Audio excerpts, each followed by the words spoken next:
Welcome back to On the Beat. I'm Daily Orange sports editor and football beat writer Jesse Dougherty, joined by assistant sports editor and fellow football beat writer Jacob Klinger, and we're here to preview Syracuse, Maryland. Kickoff at Saturday at 12:30 in the Carrier Dome. And Jacob, Maryland has two very good receivers in Dion Long and Stephon Diggs. Syracuse's secondary and offensive line were fantastic against Central Michigan.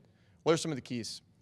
I mean, all anyone talked about when we just talked to the players just now, being physical and keeping up with their speed. Syracuse says it's plenty fast enough to keep up, and that may be true, but if you can't keep up, maybe you punch them up, and that's definitely the strategy for Syracuse, at least on the defensive side of the ball.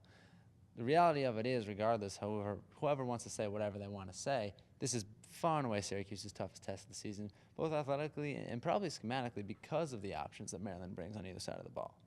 Clark Lee also said today that the linebackers are such a big part of this, shifting inside of switching back and forth from a coverage role and a blitzing role. So guys like Cam Lynch, Dyshawn Davis off the outside, getting pressure on the quarterback to negate opportunities to throw to Long and Diggs just could be very big for Syracuse in this game, and that's something they're going to have to focus on from the beginning. On the offensive side of the ball for Syracuse, Irvin Phillips was just fantastic against the Chippewas. Do you think he could have an increased role, and what does that do for Maryland's game planning?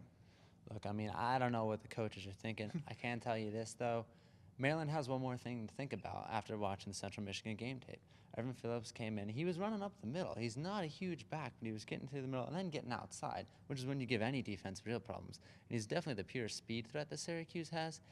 If he gets on the field, it means a lot of things have gone well for Syracuse up to that point. At the very least, Maryland is already thinking about it. Interesting thing about Phillips, too, was that George McDonald, offensive coordinator, said that he was coming in no matter what. It wasn't just because it was a blowout. That package was, set in the game plan, and Phillips was going to, get on the field.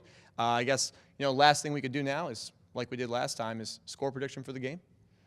I'm going to say it's going to be the closest one as far as, a physical matchup goes. But I'm going to say 30-27, Maryland.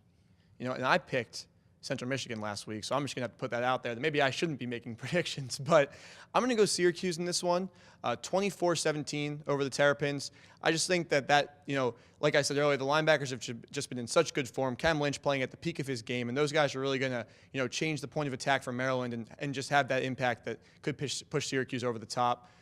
With Jacob Klinger, I'm Jesse Dougherty. This was On the Beat. Thanks for joining us, and follow DailyOrange.com and the @DO Sports Twitter handle for updates for Syracuse, Maryland all weekend.